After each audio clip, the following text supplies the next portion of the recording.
Edge versus Randy Orton this Sunday at WWE Backlash and being billed as the greatest wrestling match ever. What are your predictions for the match?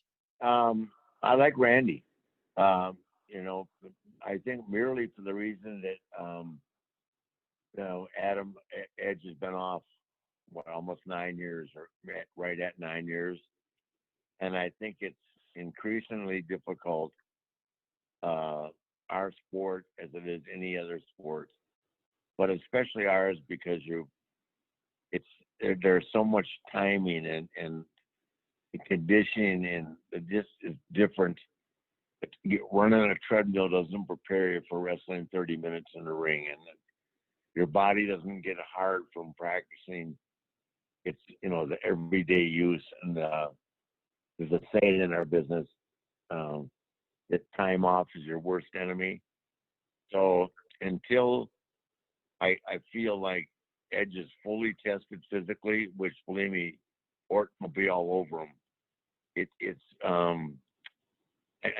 I think Randy is going to win the match for a number of reasons. It could be from physical issues to fatigue. There's just a lot of pressure. Where I think for Randy, it's going to work, because he's been so successful for so long, and it's for Edge. It's trying to come back and get back in that position that you were in at the highest level when you were forced to leave due to your neck injury. You've had such a long history with all superstars, and Randy Orton in particular. What did you think of his prospects in WWE following his debut in 2002? Well, you could tell Randy was a star the day you met him in terms of physical gifts. And, Randy's got that look that comes along once in a lifetime. Incredibly handsome, great physique, natural arrogance. I mean, it's who he is. It's who he's meant to be. I mean, and he's been that same person, since the day he came. I mean, you could see right away that he was going to be a star. And he brought an extremely high level of athleticism, 6'4", 250, $1 million look. He had money written all over him. Right next to the word, ability was a dollar sign. And I guess the same question about Edge. When did you first become aware of Edge? When did you start working with him, and what were your thoughts initially? Well, I've always thought Edge and Christian were a great team.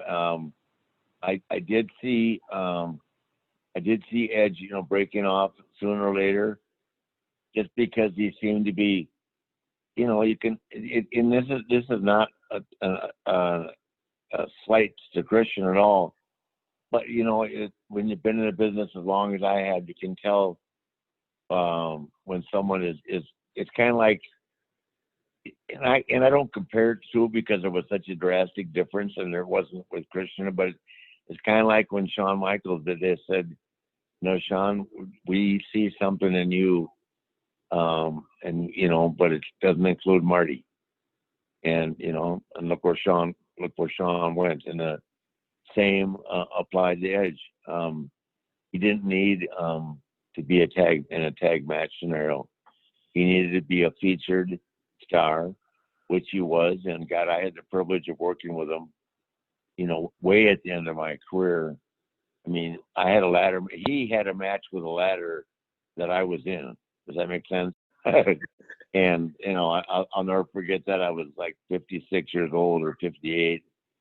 And they called me to be in a ladder match. I said, "You got to be kidding me." And I just told Edge, I said, you can do anything you want to me, but I can't do anything to you because I don't want to hurt you. I don't want to kill you.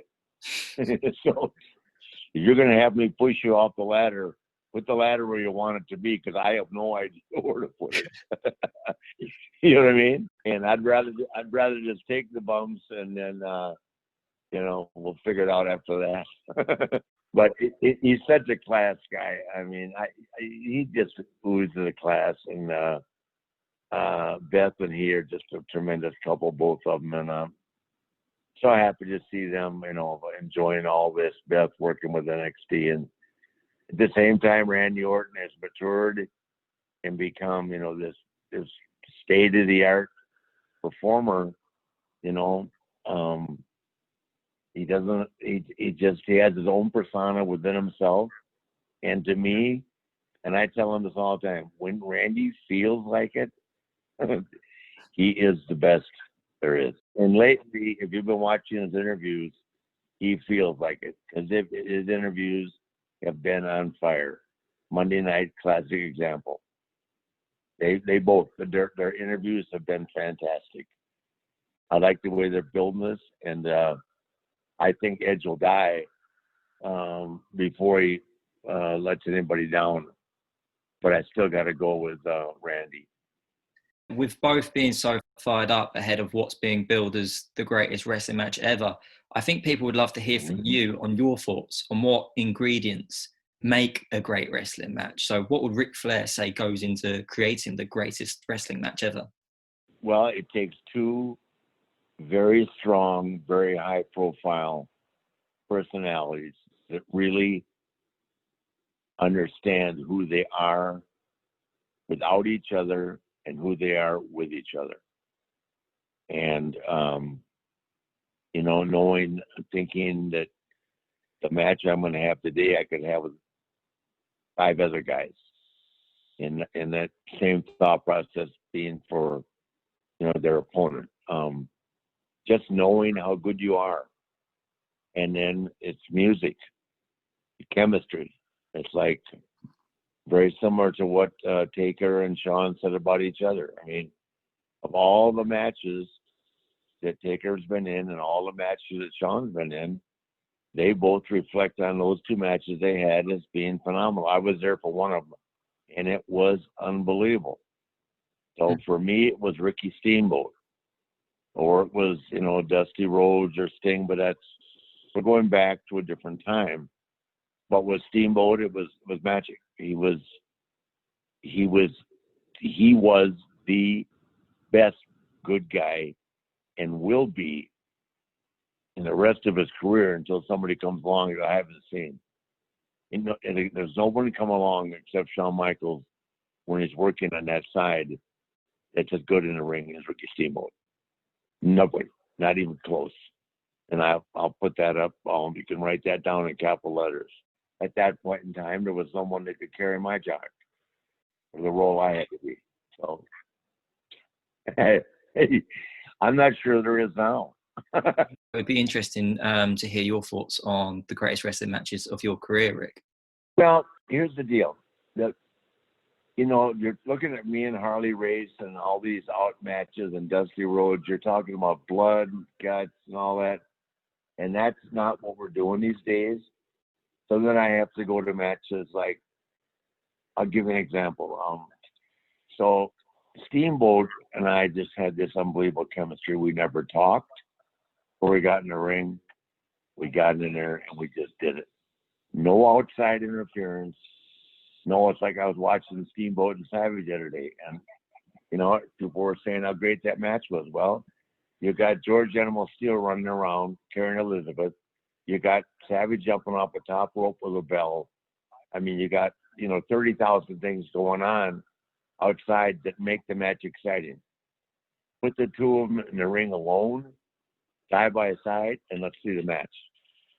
That to me is, I know it's a harsh criticism, but it's the truth. You put me and Steamboat in the match, whether it's for 1 minute or for an hour, and you know, as far as being solid, tight, crisp, and nonstop, you know, no rest holds, or what I guess what everybody calls it now, just a war, and that was Ricky Steamboat and I, and it was good versus evil, tear right down the middle, and that's what people like. I mean, that's just what they are. So, you know, I don't care how they try to infer that the business and anything different. It's always going to be what's going to put money in the ring. It's like when Brock is out there, you know, he's a badass. You know, and when my daughter's out there, there's the best example. She is so definitively the best female wrestler of all time, whether it's because she's 5'10" and 150 pounds, you know, collegiate, I mean, just name it. So many reasons why she is so dominant. And she's Brock. She's the feminine version of Brock Lesnar. She's that dominant. And, you know, the same right now would apply for Randy Orton. So for Edge, going back to Edge, you know, Edge was great. Can he get back and be ready for that? You know, I hope he can, but you're asking me again to give my opinion, and I'm going to go with Randy because Randy has never had the time off. And he's not trying to get back where he was. He's going to stay, is my prediction, where he is, and that's on top right now.